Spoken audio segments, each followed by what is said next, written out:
धन्यवाद, धन्यवाद, धन्यवाद, धन्यवाद, धन्यवाद। परम पिता परमेश्वर, हम आपका हृदय से धन्यवाद करते हैं क्योंकि आप महान हैं, अनुग्रहकारी हैं, अद्भुत युक्ति करने वाले सामर्थी परमेश्वर हैं। हम आपके एक एक उपकार के लिए आपका धन्यवाद करते हैं जो आप हमारे जीवन में प्रतिदिन करते हैं। चाहते प्रभु, जब हम आपके वचन को आज सुने तो पवित्र आत्मा के द्वारा वो वचन हम सबके हृदयों में उतर जाए और हमारे भीतर नई आत्मा उत्पन्न करें और हमें नए जीवन में आगे बढ़ाएं, ताकि प्रभु हम सबका जीवन आपकी महिमा के योग्य हो और सारी महिमा आपको मिले। इस प्रार्थना को आपके इकलौते पुत्र प्रभु यीशु मसीह के नाम से मांगते हैं, आमीन। Praise the Lord. हम परमेश्वर का धन्यवाद करते हैं आज लाइट ऑफ लाइफ एपिसोड 7 के लिए, 7th एपिसोड के लिए फैक्ट नंबर 2 हम लोग आज देखेंगे। The new nature can't be taken away और टेंटेड व्हेन यू सिन। इसका हिंदी में मतलब हुआ, जब आप पाप करते हैं तो नई प्रकृति या नए स्वभाव को दूर या दागी नहीं किया जा सकता है। जब हमें एक बार ज़ोई लाइफ मिल जाती है, यानी वो जीवन, परमेश्वरीय जीवन जब हमें प्राप्त हो जाता है, तो वो जीवन अगर हमसे पाप हो जाता है अनजाने में, तो हमारे उस जीवन पर और हमारे उस स्वभाव पर, जो परमेश्वरी स्वभाव हमें मिला है, उस पर कोई फर्क नहीं पड़ता, क्योंकि वो परमेश्वर का स्वभाव है, वो पावरफुल है, तो उस पर कोई इफेक्ट नहीं होता है। इस बात को हम लोग आज अध्ययन में देखेंगे। The Greek word used in Roman 6:4 that are translated new life are, Greek में ये जो न्यू लाइफ, नया जीवन, जो रोमियो 6 अध्याय के 4 पद में नए जीवन की जो बात की जा रही है, वहां पे न्यू लाइफ या नया जीवन का ग्रीक में शब्द है काइनोट्स फॉर न्यू एंड जोई फॉर लाइफ। नए के लिए वर्ड है काइनोट्स और जीवन के लिए वर्ड है जोई, और kainotes zoe. Kainotes means newness of spirit.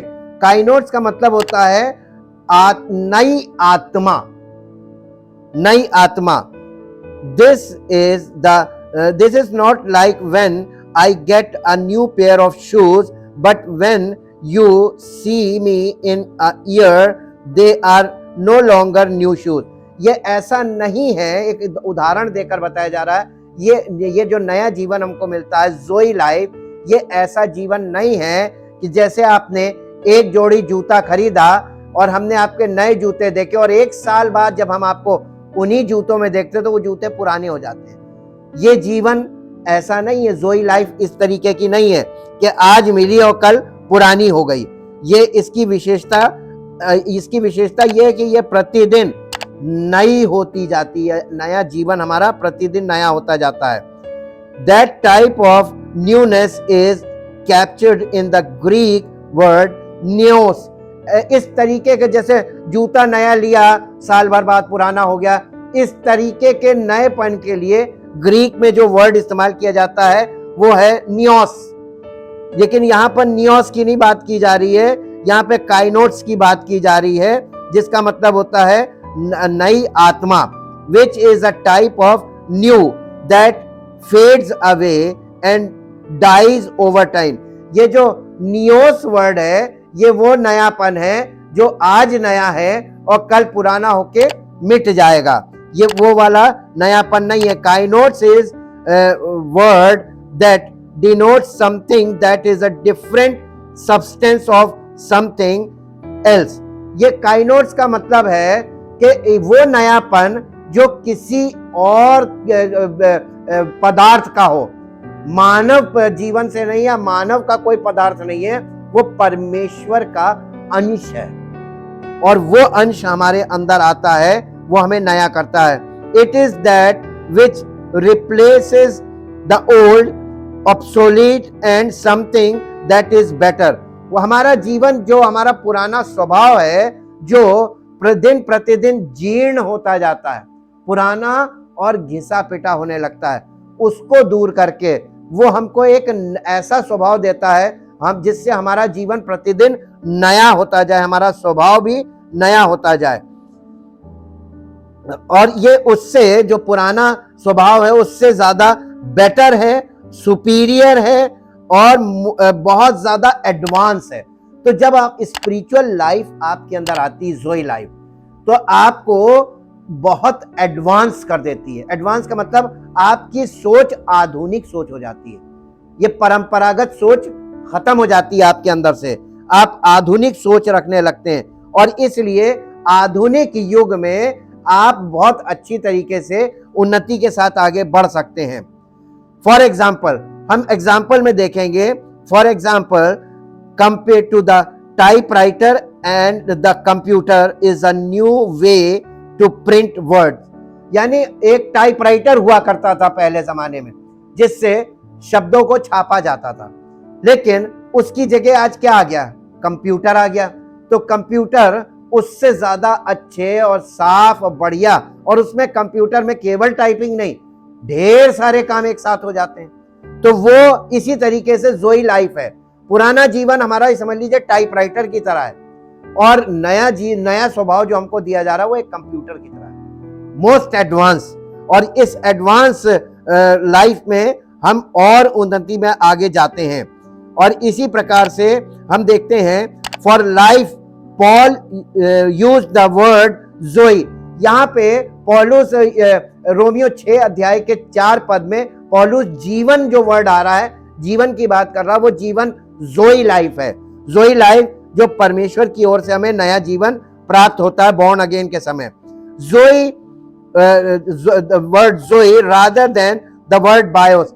पौलुस ने यहाँ पे जीवन के लिए बायोस वर्ड नहीं यूज किया है ग्रीक में, उसने जोई वर्ड यूज किया है।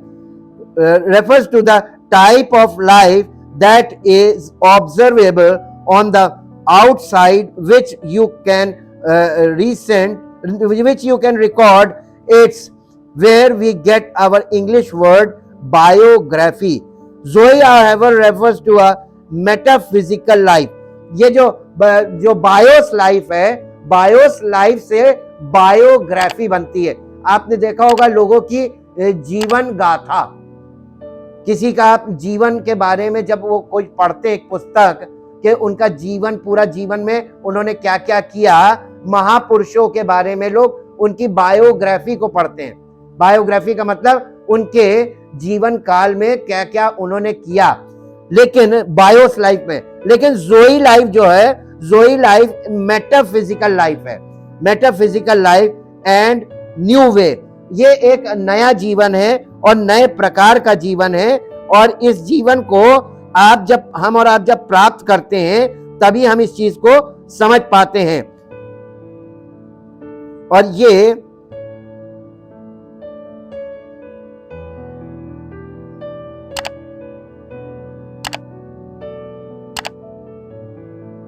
जीवन शक्ति जो एक जीवित प्राणी को एनिमेट करती है, ये मेटाफिजिकल लाइफ है। और आजकल आप लोग मेटाफिजिकल बहुत वर्ड सुन रहे होंगे।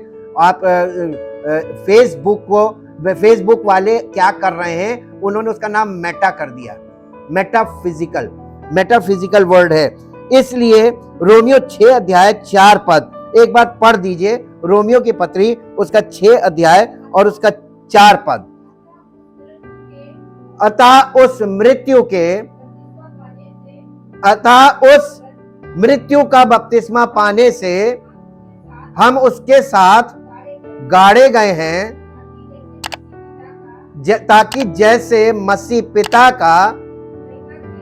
पिता की महिमा के द्वारा मरे हुओं में से जिलाया गया, वैसे ही हम भी नए जीवन की सी चाल। तो यहाँ पे जो जीवन बढ़ा रहा है ये जोई है, बायोस नहीं है। ये हमारा शारीरिक जीवन के लिए नहीं है, तो हमें शारीरिक जीवन में कुछ नहीं करना है, हमको जोई मिलेगा तभी हम नए जीवन में जा सकते हैं, नए जीवन की चाल शुरू होगी। Therefore, new life or kainos zoe in Romans 6:4 does not mean a fresh start. इसका मतलब कि एक नई शुरुआत नहीं है जीवन की, जो यहाँ पे बात बोली जा रही है। नई जीवन की चाल चले यानी नया जीवन जीना शुरू करें, लेकिन यहाँ पर ये शुरुआत को नहीं दिखा रहा है, ये दिखा रहा है you have a new, does not mean a fresh start. ये नई शुरुआत को नहीं बता रहा। पौलुस ये नहीं कह रहा है कि आप अपने जीवन में एक नई शुरुआत करें। पौलुस क्या कह रहा है, a new chapter in your biography और अ सेकेंड चांस।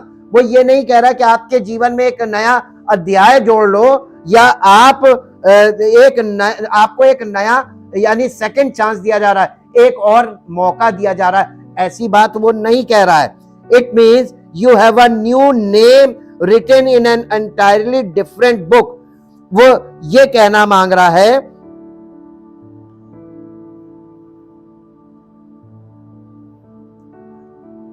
इसका मतलब है कि आपके पास एक पूरी तरह से अलग किताब में एक नया नाम लिखा है।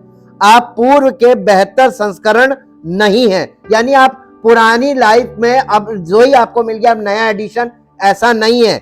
ये आपके लिए बिल्कुल नया है। अब आप बिल्कुल नए और अलग व्यक्ति हैं। आप मन और आत्मा में नए हैं। यहेजकेल की पुस्तक उसका 36 अध्याय का 26 पद पढ़ दीजिए। यहेजकेल की पुस्तक 36 अध्याय, द बुक ऑफ इज़ीकिएल चैप्टर 36 और वर्स 26। मैं तुमको नया मन दूंगा और तुम्हारे भीतर नई आत्मा उत्पन्न करूंगा और तुम्हारी देह में से पत्थर का हृदय निकालकर तुमको मांस का हृदय दूंगा। ये वाला काम जो यहां पर भविष्यवाणी में बताया जा रहा है, ये काम हो रहा है और इसके विषय में पौलुस बात कर रहा है यहां पर। अब आप अलग पदार्थ के हैं। जब हमको जोई आ जाता हमारी लाइफ में तो हम अलग पदार्थ के हो जाते हैं। अभी हम मानव हैं, आदम के उससे हैं, मिट्टी के बने हैं, लेकिन जब हमारे अंदर जोई आ जाता है तो हमारे अंदर आत्मा वाला सिरा शुरू होता है, और आत्मा परमेश्वर आत्मा है और आत्मा का अंश आ गया, तो अब पदार्थ क्या है, अब आत्मा आ गया। तो इसीलिए बोला जा रहा आप अलग पदार्थ के हो जाते हैं, जो आपके पापी स्वभाव से संबंध नहीं रखता। आत्मा जो है उसका हमारे पापी स्वभाव से, हमारे शारीरिक स्वभाव से कोई संबंध नहीं होता है। ये एकदम अलग चीज है। लेकिन इससे एक प्रश्न उठता है, यदि मैं वास्तव में एक नई सृष्टि हूं तो फिर भी मैं पाप क्यों करता हूं? यदि नई सृष्टि के लिए पाप की शक्ति मर गई है तो मैं अभी भी पाप क्यों करता हूं? बिल्कुल सही जवाब, सही प्रश्न है। लगता है ना कि हम पाप क्यों कर रहे हैं? अब बहुत ध्यान से सुनिएगा, यहाँ पे एक ट्विस्ट है। रोमियो की पत्री 6 अध्याय में जब हम इस बात को पढ़ रहे हैं तो रोमियो की पत्री 6 अध्याय में पौलुस ने जो लिखा है, उसने ये दावा नहीं किया है कि अनंत काल के इस पक्ष में कोई पूरी तरह से पाप रहित हो जाएगा। ऐसे लोग हैं जो सिखाते हैं कि आप अब और पाप ना करने की इस स्थिति तक पहुंच सकते हैं, लेकिन स्पष्ट रूप से वे गलत हैं। अगर कोई आपको यह शिक्षा दे रहा है कि आप कलीसिया में आगे आपने यीशु मसीह को ग्रहण कर लिया, अब आप पाप नहीं करेंगे और आपको पाप नहीं करना है, ये झूठी शिक्षा है। क्योंकि मानव स्वभाव हमारे अंदर अभी भी है। जब हमें जोई मिल जाता है, यानी परमेश्वर का जीवन हमारे अंदर आता है, उसके बाद भी हमारा मानव स्वभाव रहता है। पाप के चांसेस 100% रहेंगे। अब आगे इसको देखिए। इस विचार का समर्थन करने के लिए न केवल शून्य पवित्र शास्त्र है, ये स्पष्ट रूप से वास्तविक जीवन से असंगत भी है। वास्तविक जीवन से ये असंगत है, यानी ये मेल नहीं खाता। एक बार मसीही बनने के बाद कोई भी एक पाप रहित जीवन का अनुभव नहीं करता है। इसका मतलब थोड़ी चैन की सांस मिली ना? नहीं होएगा। स्वाभाविक है कि हम कई बार कुछ ऐसे अनजाने में चीजें करेंगे जो बाद में वचन से पता चलेगा ये पाप है। ये होगा हमारे साथ और ये जीवन भर होगा। हाँ, तो आप जी, तो हम एक पूरी तरह से जी ये स्पष्ट रूप से वास्तविक जीवन में असंगत है। एक बार मसीह बनने के बाद कोई भी एक पाप रहित जीवन का अनुभव नहीं करता है। तो आप इस विचार से कैसे मेल खाते हैं कि हम मसीह में पूरी तरह से नए हैं और अब वो पापी व्यक्ति नहीं हैं जो हम एक बार थे, इस तथ्य के साथ कि हम सभी अभी भी प्रतिदिन पाप करते हैं? इसका कारण मालूम क्या है? अब हम आपको इसका रूट कॉज बताते हैं। हमारे जीवन में जब रोमियो की पत्री निकालिए, रोमियो की पत्री उसका 6 अध्याय, रोमियो की पत्री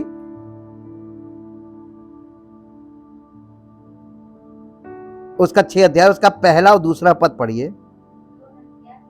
तो हम क्या कहें, क्या हम पाप करते रहें कि अनुग्रह बहुत हो? कदापि नहीं। हम जब पाप के लिए, एक मिनट रुकिएगा, पाप मरा कि हम मरे? हम पाप के लिए मर गए, लेकिन कहीं भी बाइबल ये नहीं कह रही कि पाप मरा। पाप नहीं मरा, हमें पाप के लिए मरना है, पाप नहीं मरेगा। तो प्रभु यीशु मसीह ने अपनी मृत्यु से पाप की शक्ति को निष्क्रिय किया। वो क्या चीज है? अब आप फिर पूछिए, एक ट्विस्ट आ गया ना। पाप मरा है, पौलुस ये बता रहा है कलीसिया के लोगों को कि तुम पाप के लिए मर गए हो, तो तुम दोबारा पाप में जीवन की लालसा मत रखना। पहली बात चॉइस, और दूसरी बात कि अनजाने में तुमसे होगा। जो वचन और पवित्र आत्मा के सहभागिता में बने रहने से तुमको समय समय पर इस बात का अनुभव प्राप्त होगा, और उस चीज से तुमको जैसे जैसे पता चलता जाएगा, तुम खुद ब खुद उस चीज से जितनी अवेयरनेस आपके अंदर आती जाएगी, उतना आप अवेयर होते जाएंगे। ये आपको बचते रहना है।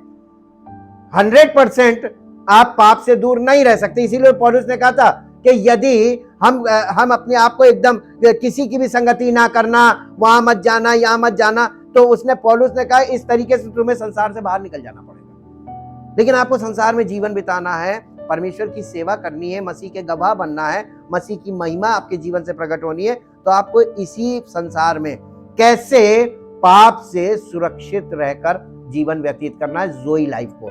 इसका दूसरा कारण आप मेरे साथ निकाल लीजिए, पहला कुरिन्थियों उसका 15 अध्याय, पहला कुरिन्थियों उसका 15 अध्याय।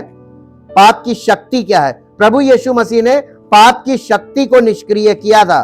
पाप मरा नहीं है, हमको पाप के लिए मरना है, और पाप की शक्ति निष्क्रिय हुई थी। 56 और 57 पढ़ दीजिए। मृत्यु का डंक पाप है, और पाप का बल, पाप की शक्ति क्या है? व्यवस्था। यीशु मसीह ने मृत्यु के द्वारा व्यवस्था को पूरा करके हमको व्यवस्था से छुड़ा लिया, पाप की शक्ति से छुड़ाया। अब हमारे ऊपर पाप की शक्ति नहीं है, यानी पाप, हम मजबूर नहीं है कि हमें व्यवस्था के अधीन रहना है, हम प्रभु के अधीन रहेंगे। अब हम पाप के अधीन नहीं रहेंगे। पाप हमारे ऊपर राज्य कर रहा था व्यवस्था के द्वारा, और अब प्रभु यीशु हमारा राजा है, तो हमको जीवन किसके अनुसार बिताना चाहिए? तो अब हमारे सामने चॉइस आ गई ना, जोई लाइफ आई, तो आपको प्रतिदिन अपनी लाइफ में चॉइस करनी है कि हमें ये नहीं करना है, क्योंकि हम यीशु मसीह को फॉलो करते हैं। अब ये हमारी चॉइस है, तो हमको अपनी चॉइस को सही रखना है, ये बताया जा रहा है।